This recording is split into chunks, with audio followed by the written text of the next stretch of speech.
Hello दोस्तों, आज की इस नए वीडियो में आप सभी का स्वागत है। दोस्तों, आज की वीडियो में हम लोग बहुत ज़्यादा इंपॉर्टेंट चीज़ को पढ़ने वाले हैं। आप समझेंगे कि हमारे पास जो हीट कैपेसिटी होती है वो क्या चीज़ होती है। इसका मतलब ये हुआ, कोई भी हमारे पास जो पदार्थ होते हैं, ठीक है, उनमें कुछ न कुछ जो एनर्जी होती है, हीट जो होती है वो स्टोर होते हैं, मतलब संरक्षित रहती है। वहाँ पर जो एनर्जी है कहने का मतलब ये हुआ कि वहाँ पर स्टोर रहते हैं, संग्रहित रहते हैं। इसे हम लोग हीट कैपेसिटी कहते हैं अपने लैंग्वेज में, राइट। देखिए दोस्तों, अगर आपको सभी लोगों को अच्छे से समझना है तो हमारे वीडियो को आपको पूरा देखना पड़ेगा, समझना पड़ेगा। बीएससी थर्ड सेमेस्टर के क्लास है। अगर दोस्तों आप और भी अलग अलग क्लासेस में पढ़ रहे हैं तो ये फिजिक्स में भी आपको देखने के लिए मिलेगा।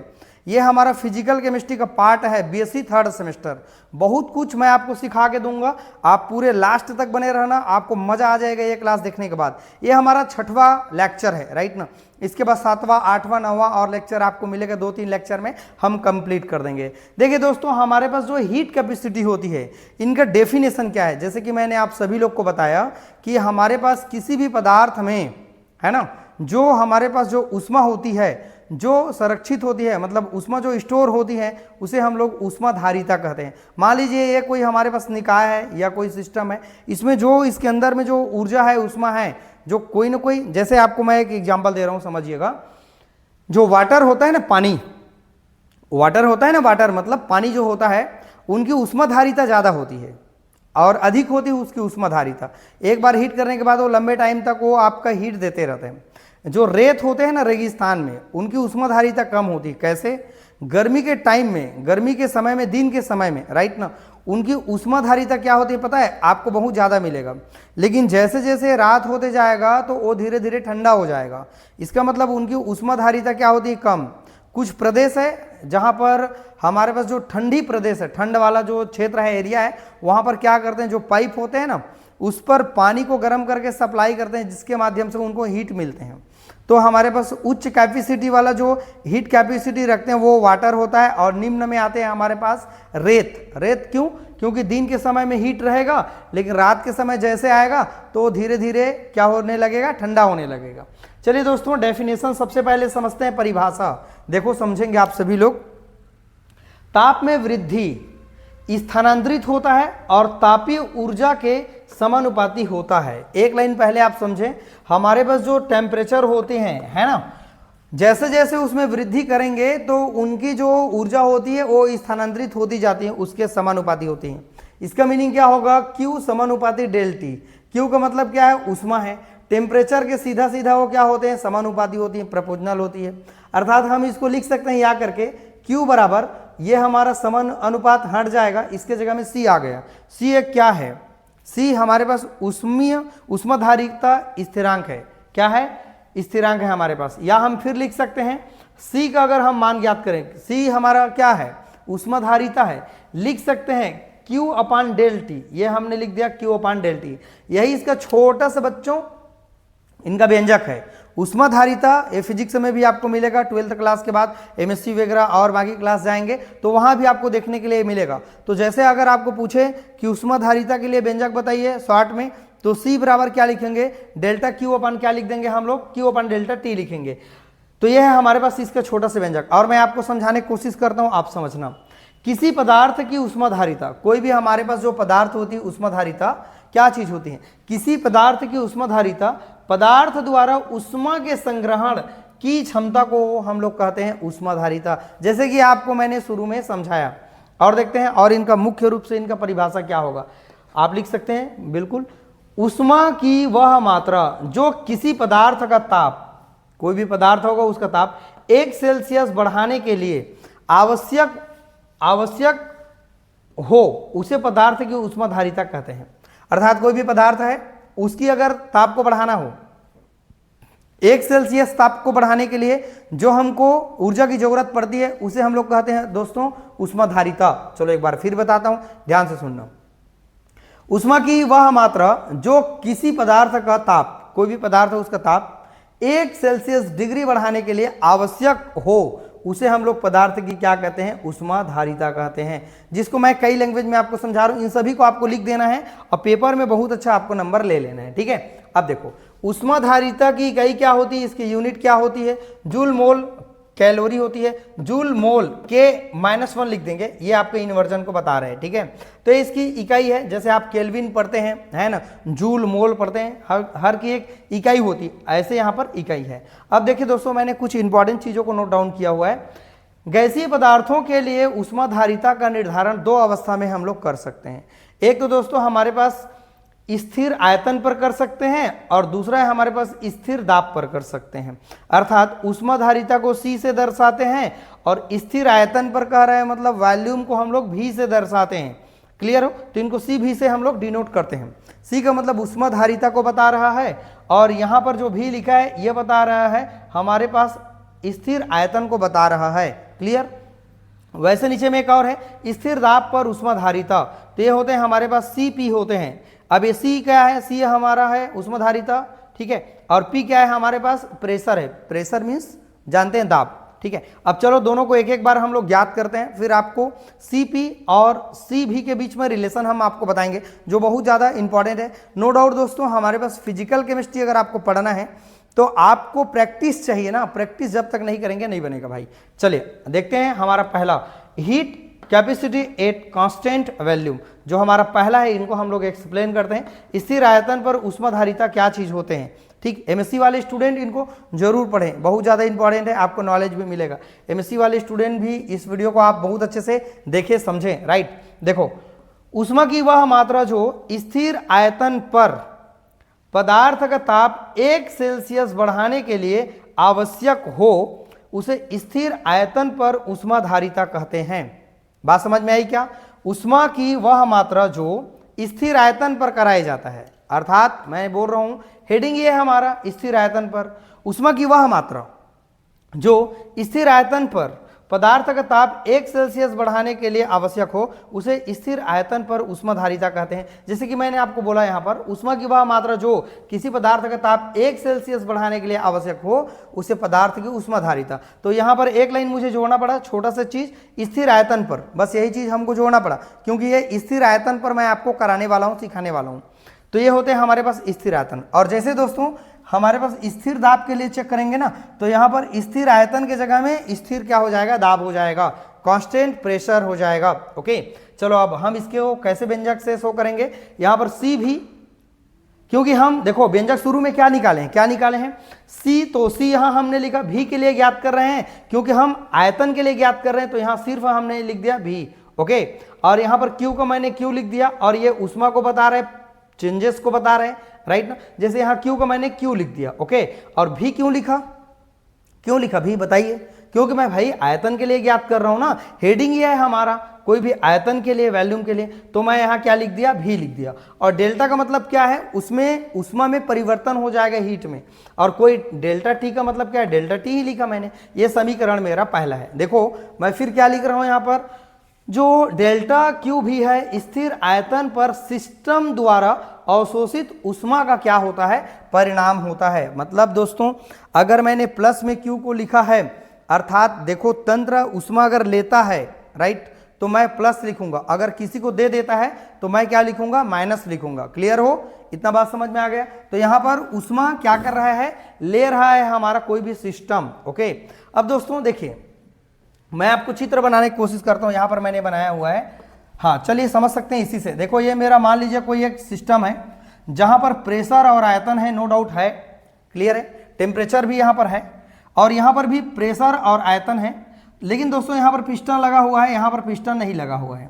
इसका मतलब मैं यहाँ के हीट को कितना भी बढ़ाते जाऊं, इसके आयतन में कोई परिवर्तन नहीं होगा, ना प्रेशर में। प्रेशर में भले परिवर्तन हो जाएगा भाई, मैं हीट करते जाऊंगा, अगर मैं इस पात्र में हीट बढ़ाते जाऊंगा मान लीजिए, तो यहां पर प्रेशर बढ़ेगा, लेकिन प्रेशर बढ़ जाएगा लेकिन उतना के अंदर में ही रहेगा।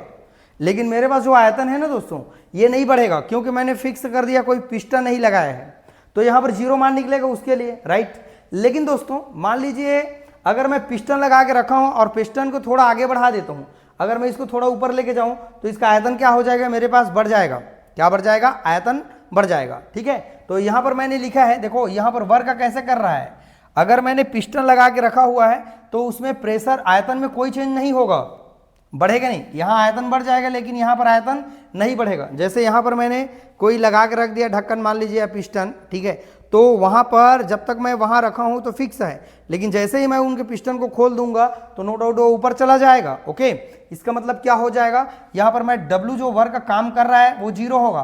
तो कैसे समझते हैं, W बराबर मैं P लिखूंगा गुड़ा जो यहाँ पर भी का मान है वो क्या है, बढ़ा नहीं है, अर्थात 0 मानूंगा। तो W बराबर क्या मान मिला मुझे, 0 मिला। इसका मतलब इसके जो प्रेशर है और जो इसका वैल्यूम है इस पर कोई चेंज नहीं हुआ, अर्थात 0 है, ये सिद्ध हुआ। ठीक है, अब देखो ऊष्मागतिकी का प्रथम नियम हम जानते हैं क्या होता है, डेल H बराबर U प्लस P भी होता है, जानते हैं, है ना।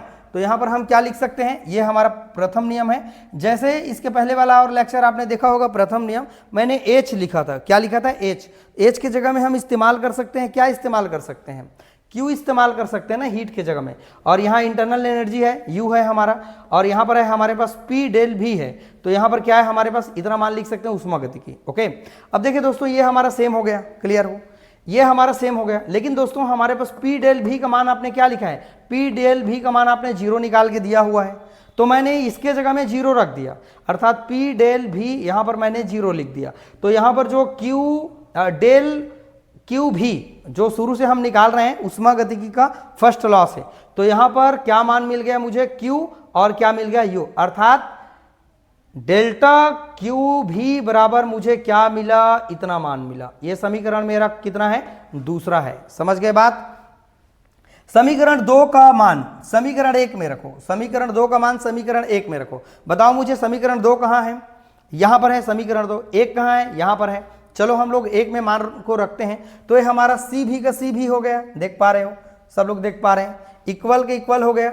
अब देखो यहां पर क्या मांग रहा है, डेल्टा Q भी, इसके जगह में मैं क्या रखने को कह रहा हूं, डेल्टा U रखने को कह रहा हूं। तो इतना के जगह में मुझे मान मिला है, क्या मिला है, डेल U मिला है, तो मैंने डेल U लिख दिया, और नीचे में हमारा डेल T का डेल T हो गया। या मैं लिख सकता हूं इनको, क्या लिख सकता हूं, क्योंकि मेरा जो प्रक्रिया हो रहा है वो स्थिर आयतन पर हो रहा है, तो मैं यहाँ भी लगा के बता सकता हूँ। यही था दोस्तों हमारे पास पहला, अगर स्थिर हमारे पास आयतन हो और ऐसे रिएक्शन कराया जा रहा है, हीट कैपेसिटी ऊष्माधारिता चेक कर रहे हैं, किसके लिए, स्थिर आयतन के लिए, तो यही है हमारे पास स्थिर आयतन पर ऊष्माधारिता CV का मान है। आई होप समझ में आ गया होगा, एक बार वीडियो को रिपीट करके देखना, कोई कठिन नहीं है दोस्तों, थोड़ा सा व्यंजक है, प्रैक्टिस करना पड़ेगा। दोस्तों चैनल में नए आए होंगे ना, चैनल को जाके सब्सक्राइब कर लेना, ठीक है। वीडियो अच्छा लगे तो लाइक कमेंट करना आप मत भूलना।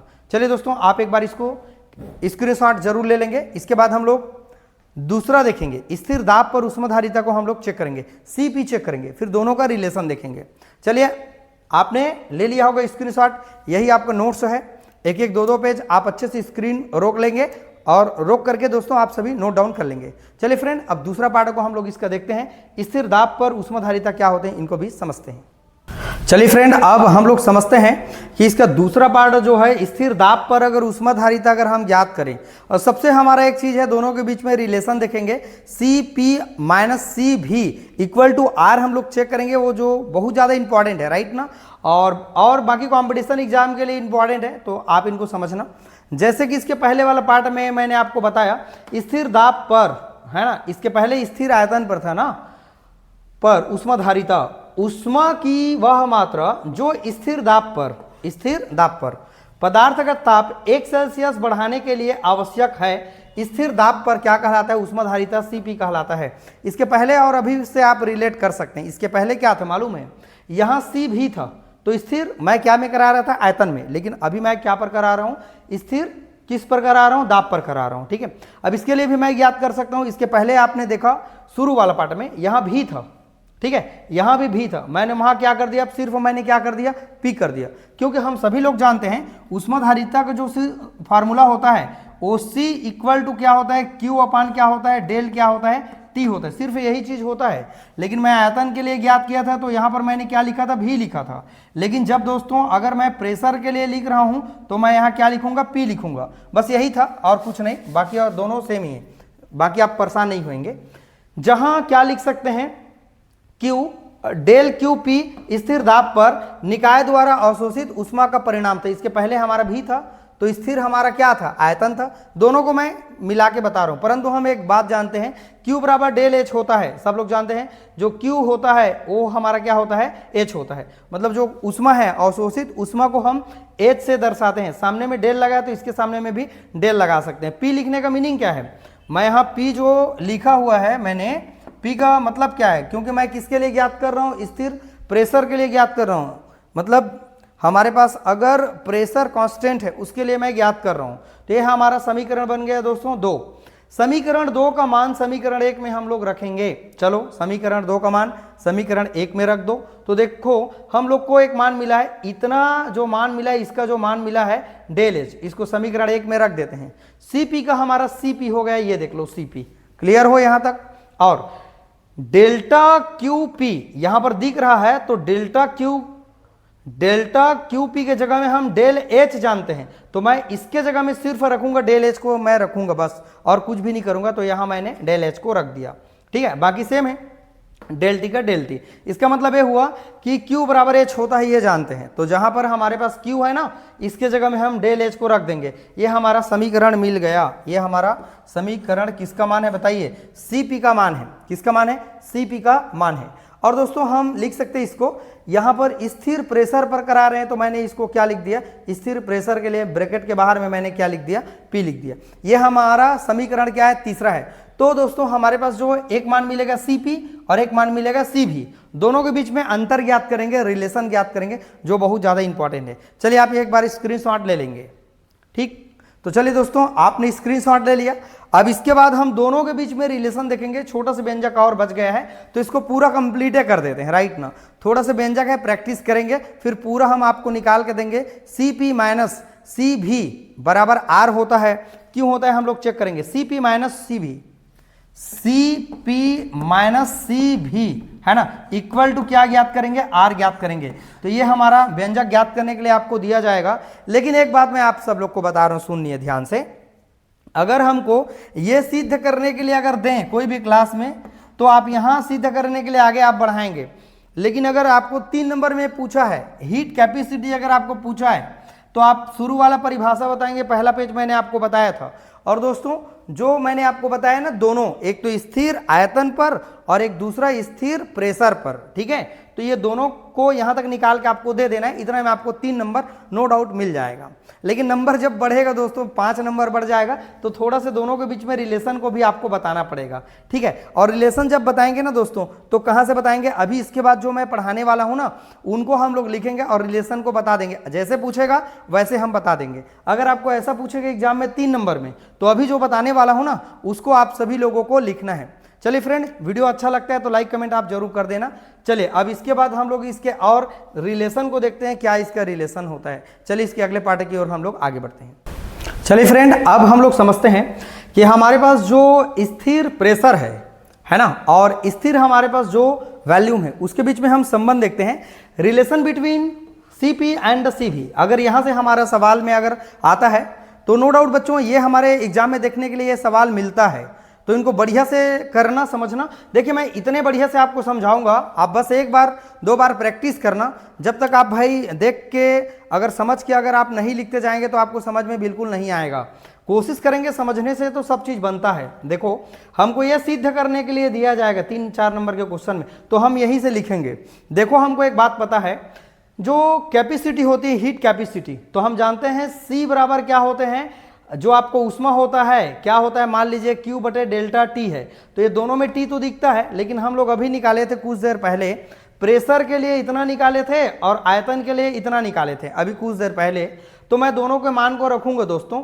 तो यहाँ पर Cp माइनस Cv कह रहा है, तो Cp का जो मान है, इतना जो मान है, मैंने उठा के यहाँ रख दिया। और कुछ भी नहीं करना है आपको यार, कुछ भी नहीं करना है, बस ध्यान से मेरे वीडियो को देख लेना, पूरा मैं आपको समझा के दूंगा, ये मेरी गारंटी है, राइट ना। देखो ये हमारा Cp का मान पूछा है, तो मैंने Cp का मान यहाँ चुपचाप मुंह उठा के रख दिया, नो डाउट। माइनस का मेरा माइनस हो गया।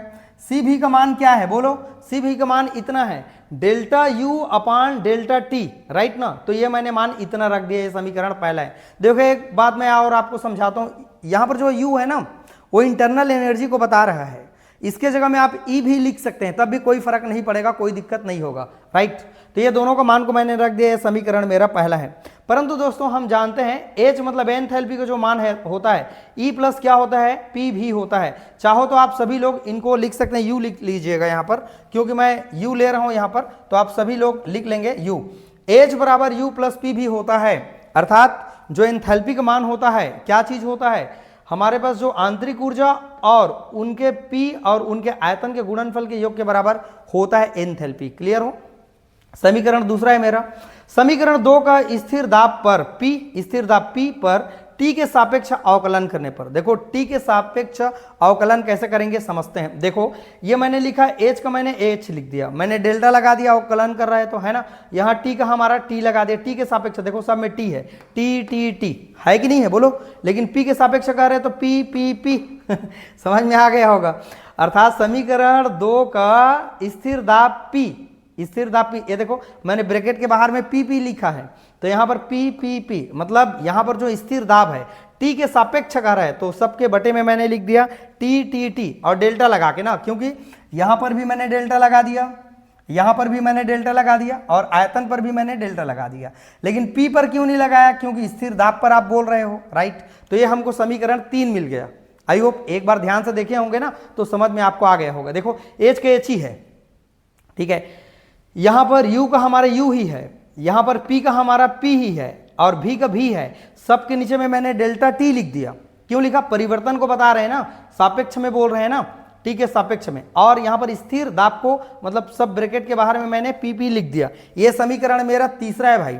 अब डेल्टा H अपान डेल्टा TP का मान समीकरण हम लोग 1 में रखेंगे, समीकरण 1 में हम लोग इतना के मान को हम लोग रखेंगे, जहां पर आपको दिखाई दे रहा होगा डेल्टा H बटे डेल्टा T दिख रहा है ना, तो इसका मान क्या मिला है, इतना मिला है, तो इसको मैं पकड़ूंगा और वहां लेके छाप दूंगा। चलो देखते हैं, इतना को मैंने देखो इसके जगह में मैं क्या करूंगा, इतना के जगह में मैं इतना के मान को रखूंगा। चलो देखो इतना के मान को मैं क्या करूंगा, इतना जो मान दिया हुआ है, ध्यान से देखो, इतना जो मान है जिसको मैंने राउंड कर लिया, ओके, इतना को मैंने क्या किया, इतना की जगह में मैं रखूंगा, तो देखो वही चीज आ गया ना यहाँ पर, देखो ये पूरा चीज यहां तक आ गया, यहां तक सेम आ गया हमारा। क्लियर हो?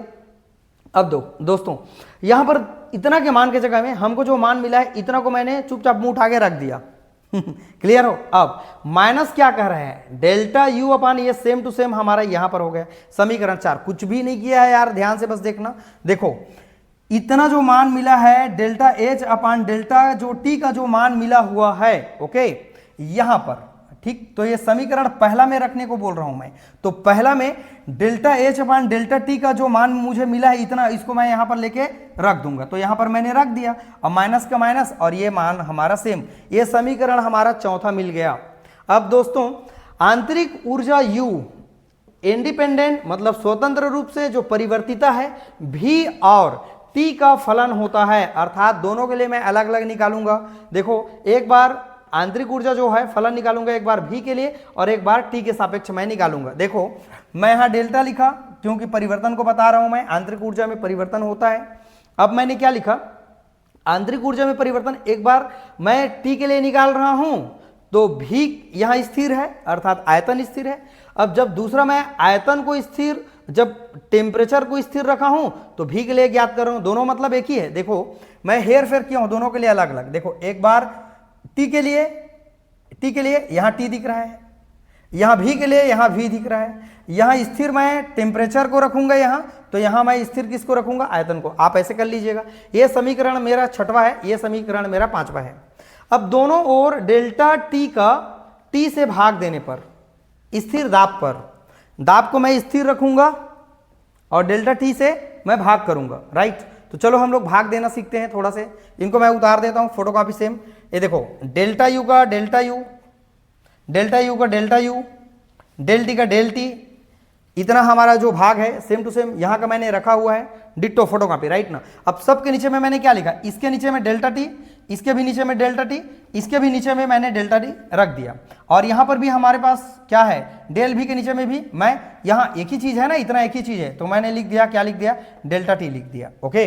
अब दोस्तों मैं इसको कटा सकता हूँ, डेल्टा T कट हो गया, खत्म हो गया।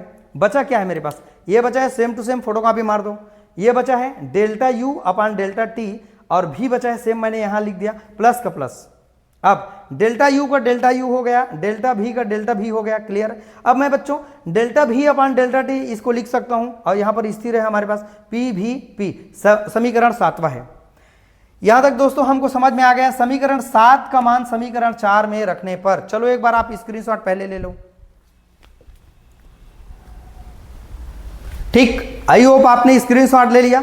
अगर आपको समझ में नहीं आता है फ्रेंड, आप वीडियो को रिपीट करके देखना, नो डाउट आपको मैं लिख के गारंटी देता हूं आपको समझ में आ जाएगा। कुछ भी नहीं करना है, बस मान को थोड़ा थोड़ा याद करके रखना है, ठीक है। यहां पर मैंने क्या लिखा, ये सब को पहले मैं लिख दिया, यहां पर मैंने लिख दिया सबके, और सबके नीचे में क्या लिख दिया, delta T delta T delta T से भाग कर रहा हूं, तो मैंने भाग का निशान लगा लिया। ये दोनों कट गया, कटा दिया, जो बचा उसको छाप दिया, ये बच गया, और ये हमारा डेल्टा यू अपान डेल्टा भी हो गया, ये वाला हो गया, और यहां पर डेल्टा भी अपान लिख सकता हूं, डेल्टा टी लिख सकता हूं।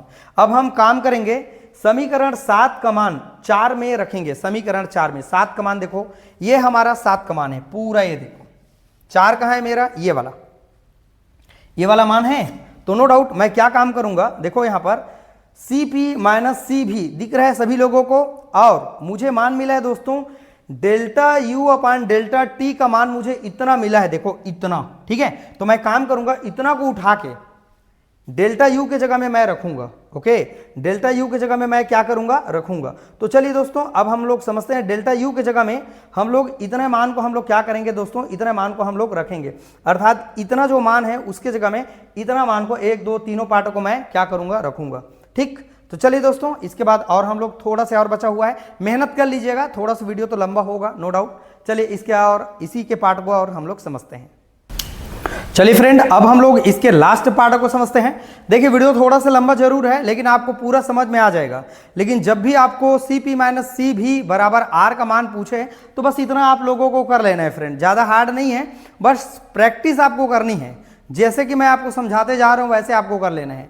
जैसे कि मैंने आप सभी को बताया दोस्तों, समीकरण 7 का मान समीकरण हम लोग 4 में रखेंगे। चलिए देखते हैं पहले, इसीलिए मैं थोड़ा से इसको बचा के रखा हूं। ठीक, समीकरण 7 का मान, ये हमारा जो मान मिला है 7 का, समीकरण हम लोग 4 में रखेंगे। जैसे कि आप लोग सब यहां देख पा रहे हैं, समीकरण ये हमारा 4 है। तो दोस्तों इसी को मैंने यहां पर लिखा हुआ है, जैसे कि इतना जो हमारा मान है इसको मैंने same to same C P minus C भी को मैंने यहां पर लिख दिया। अब हमको जो मान मिला है, देखो क्या लिखा है, डेल्टा यू अपान डेल्टा टी पी का मान हमको क्या मिला है बोलो, तो ये हमारा मान मिला है पूरा यहां तक। ठीक है, ये देखो मैं इतना को पकड़ा हूं सेम टू सेम इतना को, ठीक है। अब इतना को पकड़ के दोस्तों मैंने हुबहू यहां फोटो कॉपी मार दिया। देखो यहां से लेके यहां तक मैंने कुछ नहीं किया, उसको लेके वहां डाल दिया इसके मान के जगह में। इतना तो आप समझते होंगे ना कि इतना के मान के जगह में मैंने डिट्टो फोटो कॉपी उतना को मार दिया। अब बताओ समीकरण 4 से और क्या क्या बचा हुआ है, इतना बचा है, देखो इतना बचा हुआ है, तो इसको भी मैंने यहां पर डाल दिया है यहां पर, बस और कुछ नहीं। इसको तो आप निकाल ही लिए हैं, तो आपको इतना तो बन गया। अब मैं एक काम करता हूं दोस्तों, इसको मिटा देता हूं। आप एक बार ध्यान से देखना, इतना का मान मुझे क्या मिला है, इतना मिला है, इतना को पकड़ा यहां पर रख दिया, और मेरे पास इस समीकरण 4 के ये भी बचा है, तो इसको मैंने वहां पर लिख दिया, राइट। अब मैं इसको मिटा देता हूं, नहीं तो आप कंफ्यूज हो जाएंगे, ठीक है, ताकि आप इसको अच्छे से कवर कर सकें। दोस्तों इसको आप जरूर पढ़ लेना, आपके लिए बहुत काम का है, फिजिक्स में भी ये काम आता है, तो इसको आप जरूर पढ़ लेंगे। ओके चलो फ्रेंड देखते हैं। अब मैंने यहां मान तो रख दिया, अब देखो हमारे पास कुछ वैल्यू है जो कट जाएगा, ये वाला मान और ये वाला मान हमारा सेम टू सेम कट जाएगा। जो बचा उनको आप छाप देंगे। देखो ये वाला बचा है, ये वाला बचा है, ये वाला, तीनों को हमने छाप दिया। ये समीकरण कितना हो गया, 8 हो गया। करना कुछ नहीं है आपको ना, सिर्फ उतार बस देना है, फोटो कॉपी मार देना है बस यार, क्लियर। आदर्श गैस के लिए इंटरनल एनर्जी सिर्फ ताप पर निर्भर करता है, अतः स्थिर ताप पर अगर हम काम कराएं तो अगर डेल्टा यू अपान डेल्टा भी और यहां पर स्थिरांक लगा है टी बराबर अगर हम 0 मान लें, है ना, स्थिर अगर टेम्परेचर को रख दें, तो इसका मतलब ये हुआ कि इसका जो मान है हमारे पास क्या हो जाएगा, 0 हो जाएगा। ठीक है, अर्थात दोस्तों हमारे पास देखो अगर इतना के जगह में अगर मैं 0 रख दूं और उस 0 का गुणा अगर इसके साथ करूं, तो सिंपल सी बात है, इतना हमारा क्या हो जाएगा, कट जाएगा। सीधा सीधा क्या हो गया, कट गया। क्यों, मैं कह रहा हूं टेम्परेचर आपका स्थिर है, तो अगर इसके जगह में मैं 0 रखूं तो ये मान पूरा 0 होगा, और 0 का गुणा इसके साथ करूंगा तो ये पूरा हमारा खत्म हो जाएगा। अर्थात हमारे पास जो CP माइनस CV का जो मान आया इतना आ जाएगा। इसको हमने यहाँ पर सेम छाप दिया फोटोकॉपी, देखो CP माइनस CV ये सेम हो गया, इक्वल के इक्वल हो गया, और जो बचा हुआ है मान उसको मैंने यहाँ रख दिया। ये समीकरण मेरा 9 है।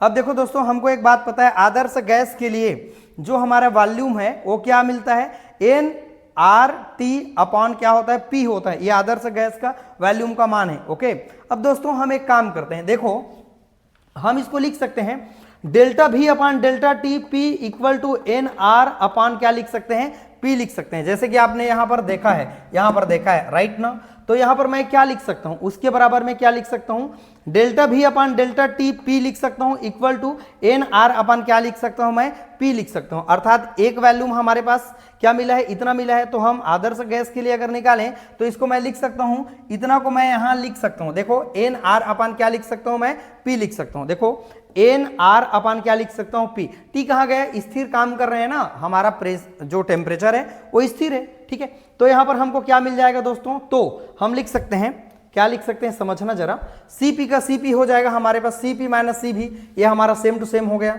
इक्वल P का हमारा P हो जाएगा सेम टू सेम हमारा, यहाँ वहां मान देखो ना, वहां मान देखो, यहां पर मैंने P के यहाँ P लिख दिया, यहां पर P का मैंने P लिख दिया। ओके, अब देखो यहां पर जो ये जो मान मिला है दोस्तों, ये जो मैं राउंड कर रहा हूं, इसका मान मुझे क्या मिला, बोलो इसका मान मुझे क्या मिला है, इसका मान मुझे मिला है, इतना मिला है, nR अपॉन P मिला है, समझ रहे हैं। अर्थात दो हम मान को बराबर करेंगे, एक हमारा जो आयतन है ये मान है, क्लियर हो, एक हमारा जो V का मान इतना होता है, तो V के मान को मैं लिख सकता हूं, V की जगह में nRT अपॉन P लिख सकता हूं।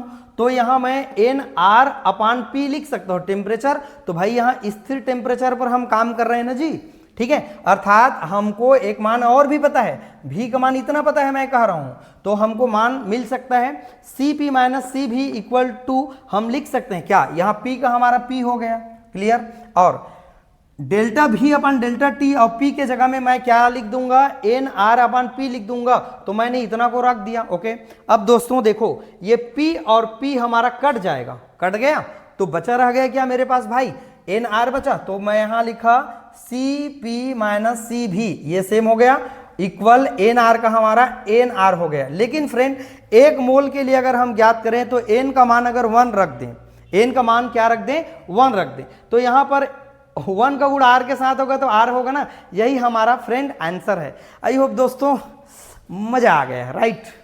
ये व्यंजक आपका प्रूव हो गया, राइट। देखो काफी मेहनत के बाद, देखो मैंने कितना बार इसको मिटा के यार काफी मेहनत किया आप सबके लिए, मैं आपको अच्छा समझा दूं करके। पहले आप एक बार स्क्रीनशॉट ले लेते हो, ठीक है दोस्तों। आई होप आप सबने स्क्रीनशॉट ले लिया। अगर किसी को डाउट है एक बार पूछ लो यार, मेरे से पूछ लो, परेशानी नहीं होनी चाहिए किसी को। मैंने समीकरण 7 का मान 4 में रखा तो ये मिला मुझे, ये दोनों कट गया, जो बचा उसको मैंने छाप दिया। आदर्श गैस के लिए आंतरिक ऊर्जा का मान ताप पर निर्भर करती है, अतः स्थिर ताप पर हम लिखेंगे, तो यहां पर हम 0 लिख देंगे। तो जो हमारा इसका मान है, इसके जगह में 0 अगर रख दें तो 0 का गुणा इसके साथ हो गए खत्म, तो इतना हमारा बचा, सेम हमने इसको छाप दिया। तो ये मैं किसका मान निकाल रहा हूं, CP माइनस CV शुरू से लेकर के, है ना। तो ये हमारा इतना मान मिल गया, इसको हमने फोटोकॉपी कर दिया, मान लीजिए सेम उतार दिए। समीकरण मेरा 9 है, लेकिन हम आयतन का मान जानते हैं, nRT अपान क्या होता है P, ये हमारा आदर्श गैस का मान होता है, ठीक। तो हम लिख सकते हैं इतना की जगह में इतना हम होते हैं, ये जानते हैं। तो जैसे बच्चों हम इतना के जगह में हम क्या लिख सकते हैं, nR अपान P को लिख सकते हैं। तो जहां पर भी हमको डेल्टा V अपान डेल्टा TP दिखे वहां पर nR अपान P लिख सकता हूं। तो हमको कहां मिला है, इसको नीचे लाइन में लिख लीजिएगा। तो एक काम करेंगे, इतना जो मैंने लिखा हुआ है ना, इसको मैं नीचे में लिख देता हूं। देखो व्हाइट पे CP minus CV equal to क्या लिख सकता हूं, P मल्टीप्लाई nR अपान क्या लिख सकता हूं, P लिख सकता हूं। अगर आपको यहां कंफ्यूज हो रहे होंगे आप सभी लोग, तो आप यहां लिख लीजिएगा। ओके, इसका मतलब क्या समझे, तो क्या हो सकता है यहाँ पर Cp, देखो यहाँ पर हमारे पास क्या हो जाएगा, Cp के तो माने निकल रहा है शुरू से वहां से, ये देखो यहाँ से है ना समीकरण 9 से, तो Cp माइनस सी भी इक्वल टू P का हमारा सेम P हो जाएगा मल्टीप्लाई। हम क्या कह रहे हैं, इतना के जगह में क्या रखने को हम बोल रहे हैं, NR अपन P, आदर्श गैस से बोल रहे हैं, ठीक है। तो PP हमारा फ्रेंड कट जाएगा, तो क्या बचा, NR बचा, तो मैं यहाँ लिखूंगा सेम टू सेम उतार दिया, 1 मोल के लिए तो 1 रखूंगा 1 के जगह, N के जगह में, तो हमारा मान R ही मिलेगा। यही हमारा आंसर था, जो कि मजा आ गया, राइट। चलो आप सबके लिए हम स्माइल दे देते हैं, आप लोग भैया ध्यान से इसको पढ़ लें यार, ओके। चलिए फ्रेंड, काफ़ी मेहनत के बाद ये हमारा ऊष्माधारिता कंप्लीट हो गया, और जब भी आपको फिजिक्स में मिले तो ये वीडियो को आप अपने 200 लोगों को शेयर कर दीजिएगा। अगर बच्चों हमारे ग्रुप से आप नहीं जुड़े हैं तो ये मेरा नंबर है, नीचे जाके आप नोट कर सकते हैं, और उस नंबर पर मुझे आपका कॉलेज का नाम, यूनिवर्सिटी का नाम बताना, तो मैं आपको 3rd सेमेस्टर में बोलिएगा, BSc 3rd सेमेस्टर, कॉलेज का नाम, यूनिवर्सिटी का नाम आप मुझे बताना, मैं आपको लिंक दे दूंगा, जाके बच्चों वहाँ जुड़ जाना। आई होप दोस्तों आज की वीडियो में बहुत कुछ समझा, ऊष्माधारिता के बारे में नॉलेज मिला, बहुत अच्छा है, आपके फ्यूचर में ये काम आने वाला है, तो इनको आप बहुत अच्छे से पढ़े दोस्तों। चलिए दोस्तों, वीडियो को देखते रहिएगा, समझते रहिएगा। नए आए चैनल में, चैनल को जाके सब्सक्राइब कर लेना, हमारे जो भी मित्र हैं, दोस्त हैं, उनको शेयर कर देना, हमको सपोर्ट करें, चैनल से आपको बहुत कुछ सीखने के लिए मिलेगा। चलिए दोस्तों, वीडियो को वॉच करने के लिए थैंक यू सो मच।